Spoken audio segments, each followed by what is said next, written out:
To'p oldida himoyachi Muhammad Hakimov ekan. Mana bu qiziq.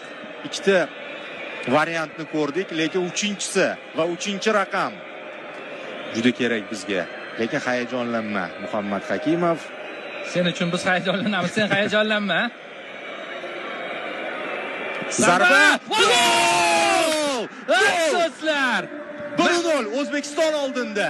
Mana sizga do'stlar, birinchi taymdagi sinovlardan keyin qanaydir oxirgi daqiqalardagi qizillardan so'ng biz ikkinchi taymni gol bilan o'tdi, ichkariga kirdi. Yo'q, kirdi. Darvozalash!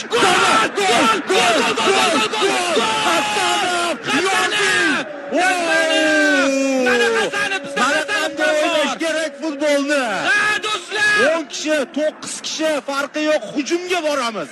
Gol uramiz. Yotmaymiz. Ey do'stlar, bu Hasanovni butun dunyo ko'ryapti. Mana Hasanov. Hamma his etyapti. Butun O'zbekiston his etyapti buni. O'zbekcha futbol. Chempionatdagi eng super gol shu bo'ladi. Bosib o'tdi, o'ziga ishondi, darvozabon bilan yakkama-yakka chiqdi va oyoqlar orasidan kirgizib yuboryapti. Hasanov.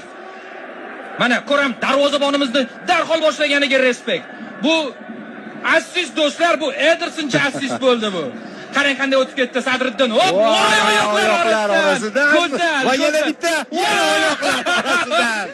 Bu kolxoz uchun, bu rais uchun deydi. Shunday. Mashhur filmda. Takroriy lavhani qachon bunday sharhlaganmiz bilmayman, lekin yana bitta. Yana bittasi mana marhamat.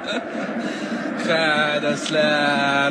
Hozir aytib turgandek, bunaqa g'alaba maydon chetida bo'lgan barcha Bahodirxonov sardorimiz taqdim medalni, kubok shu yerda va hozir Mo'minxon oldi. O'zbekiston Osiyo chempioni! Do'stlar, birga ko'rdik. Muborak bo'lsin barchangizga. Tabriklaymiz. Chin dildan super turnir o'tkazishdi.